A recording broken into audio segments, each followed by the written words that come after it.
నమస్తే. హైదరాబాద్‌లో భారీ తిమింగలాలు చిక్కుతున్నాయి ఏసీపీ అధికారులకు. మామూలు తిమింగలాలు గాదు. ఇక డబ్బంతా వాళ్ళ దగ్గరనే ఉందేమో. తెలంగాణ రాష్ట్ర ఆదాయం అంతా వాళ్ళ చేతుల్లోకి పోతున్నట్లే కనిపిస్తుంది. అంత గాదు గానీ ఒక శాతంగా. ఏం తిమింగలాలు, ఏం కథ, ఏం అవినీతి, ఏం దోచుకుంటున్నారంటే డబ్బు. ముఖ్యంగా అంటే హైదరాబాద్ నగరంలో అధికారులు మామూలుగా దోచుకుంటలేరు. అడ్డగోలుగా, అడ్డంగా, నిలువుగా దోపిడీ చేస్తున్నారు. అవినీతి తిమింగలం మలజిక్కింది. Narahari lands and survey deputy డైరెక్టర్గా పనిచేస్తున్నటువంటి నరహరి ఇంట్లో వందల కోట్లు బయటపడుతున్నాయి. ఇప్పుడు కూడా రైడ్ జరుగుతుంది. ఈయనది ఈరోజు ఆ కథ.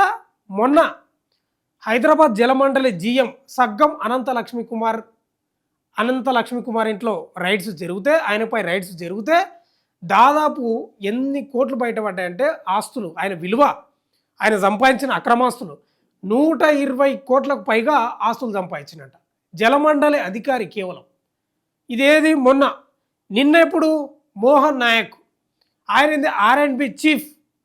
ఆర్ఎండ్బి ఇంజనీరింగ్ చీఫ్గా ఉన్నాడు అధికారిగా.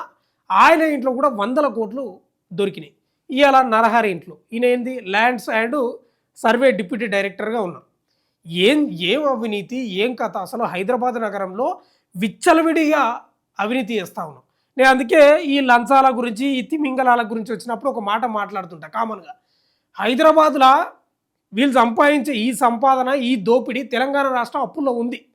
నిజంగా చెప్తున్నావు కదా, ఒక 25% కొట్టేయచ్చు, అప్పును తీర్చేయచ్చు వీళ్ళ దగ్గర ఉన్నంత డబ్బు. ఏమన్నా దోపిడీ, మామూలు దోపిడీ కాదు. వందల కోట్లు వాళ్ళ ఇంట్లో నగలు, బంగారు బిస్కెట్లు, వెండి, నగదు, ఎన్ని అన్నీ చెప్పుకోవాలి. తర్వాత ల్యాండ్స్, బంధువుల ఇంట్లో డబ్బులు, బ్యాంకుల. ఇక సగ్గం అనంతలక్ష్మి కుమార్ హైదరాబాద్ జలమండలి ఆయన ఇంట్లో అయితే 500 నోట్ల కట్టలు బయటపడితే ఆ మిషన్నే తీసుకొచ్చారు. ఏంది కౌంటింగ్ చేయడానికి మిషన్ని తీసుకొచ్చారంటే ఏ స్థాయిలో దోపిడీ చేస్తున్నారో అర్థం చేసుకోండి. ఆ సగ్గం అనంతలక్ష్మి కుమార్ జలమండలి అధికారి రోజు 50,000 లేని ఇంటికి పోడంట. ఆయన చెంచల్గూడ జైల్లో ఊసలేక పెడుతున్నాడు. వీళ్ళంతా ఈరోజు చేస్తున్నది ఏం కాదు. ఈ కాంగ్రెస్ ప్రభుత్వం లేకపోతే బీఆర్ఎస్, వీళ్ళు చాలా ఏళ్ళ నుంచి అవినీతి చేసుకుంటూ వస్తున్నోలే. అది బీఆర్ఎస్ ప్రభుత్వం నుంచి అనుకోండి, లేకపోతే అంతకుముందు నుంచి చేస్తున్న వాళ్ళు కూడా ఉండొచ్చు. బీఆర్ఎస్ పెద్దగా ఈ దాడులు చేసినట్లు కనిపించలేదు, కానీ కాంగ్రెస్ ప్రభుత్వం చాలా రువ్వడిగా వేస్తుంది. అసలు ఏమన్నా డబ్బా, అసలు ఏంటది, ఒక టేబుల్ మీద అన్ని పరుస్తున్నారు. డబ్బు, వెండి, నగలు, కమ్మలు, బుట్టాలు, గిట్టాలు అన్నీ. నేనేమంటున్నానంటే జలగలు కూడా సిగ్గుపడతాయి, రక్తం పీల్చే జలగలు కూడా సిగ్గుపడతాయి. అంత దారుణంగా మీరు చూడండి. వీళ్ళకి శాలరీ లక్షల్లోనే ఉంటుంది. మీరు వీళ్ళకి శాలరీ 10 లక్షలు ఇచ్చినా అవినీతి చేస్తారు, మళ్ళీ 10 లక్షలు ఇచ్చినా అవినీతి చేస్తారు. అంత డబ్బుమయమైపోయింది ప్రపంచం కూడా. ఇలా ఎట్లయిపోయిందంటే ప్రపంచం కూడా డబ్బు లేకపోతే విలువ లేదు, అట్లా అయిపోయింది. అందరు ఇదే రకంగా తయారైపోయారు. ఈ ఈ ఈ గవర్నమెంట్ అధికారులు ఎట్లయినారంటే అసలు దోసుకోనికేనే వస్తున్నారా ఈ ఉద్యోగాల్లోకి, ఈ గవర్నమెంట్ సెక్టార్లోకి అనే ప్రశ్న లేవనెత్తుతుంది ఇప్పుడు. ఏం డబ్బు, ఏం కథ, ఏం దోపిడీ. అసలు ఇల్లు పర్మిషన్ కావాలంటే దోపిడీ, ఓ వాటర్ ట్యాంక్ పంపించాలంటే దోపిడీ, ఓ ల్యాండ్ సర్వే చేయాలంటే దోపిడీ, ఒక ఇల్లుకు పర్మిషన్ ఇవ్వాలంటే దోపిడీ. అంతా దోపిడీ హైదరాబాద్లో. మామూలు డబ్బు లేదు అధికారుల దగ్గర, చాలా ఘోరమైన డబ్బు ఉంది. ఇక చూడు, ఇదేంటి కిలోల్లో బంగారం, వెండి, ఇంటి నిండా నోట్ల కట్టాలు. Lands and survey deputy director Narahari ఇంటిపై ఏసీపీ రైడ్స్. ఆదాయానికి మించిన ఆస్తుల కేసులో ప్రత్యేక బృందాల తనిఖీలు. సోదాల్లో 200 కోట్ల అక్రమాస్తుల గుర్తింపట. తెలంగాణలో మరో అవినీతి తిమింగలం అవినీతి నిరోధక శాఖకు చిక్కింది. ఇటీవలే ఆదాయానికి మించిన ఆస్తులు కలిగి ఉన్నారనే ఆరోపణలపై R and B ENC Mohan Naik ACB arrest చేసింది.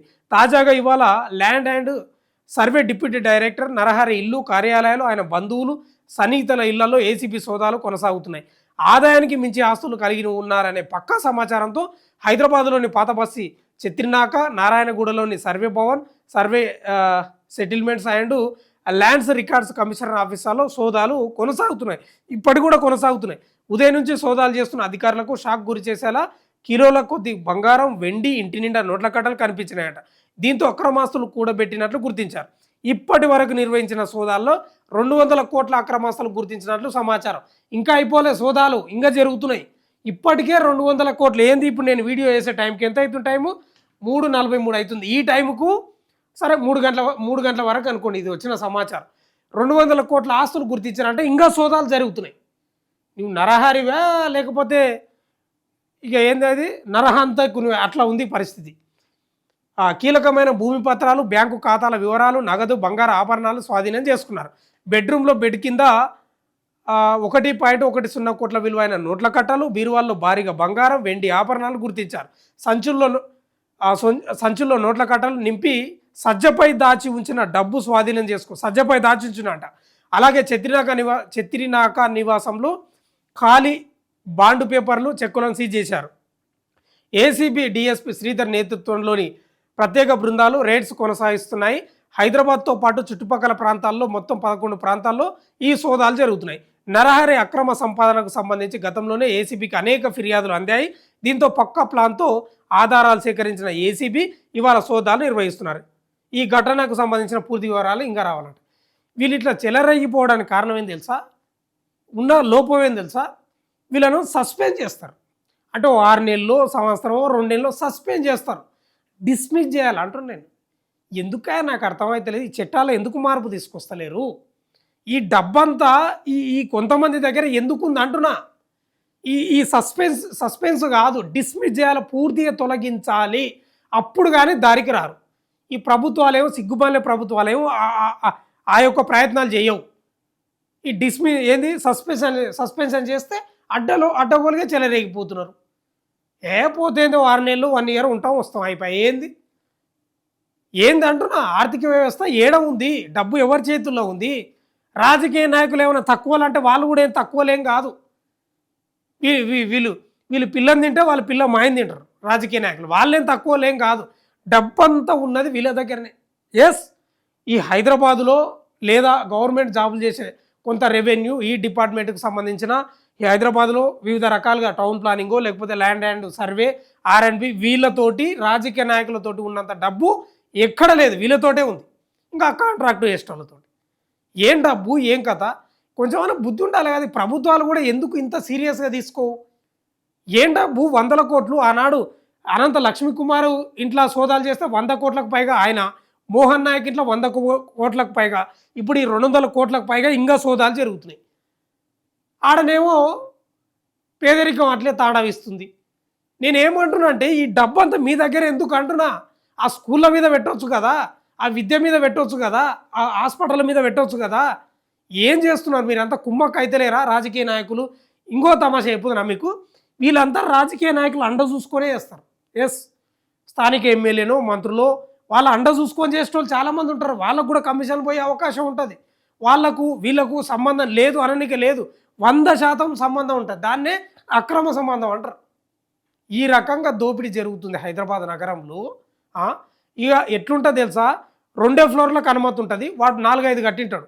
ఫ్లోర్కు 5 లక్షలు వసూలు చేసే బాపతి ఉంటారు టౌన్ ప్లానింగ్ అధికారులు, వీళ్ళు బిల్డింగ్ పర్మిషన్ ఇచ్చేటోళ్ళు.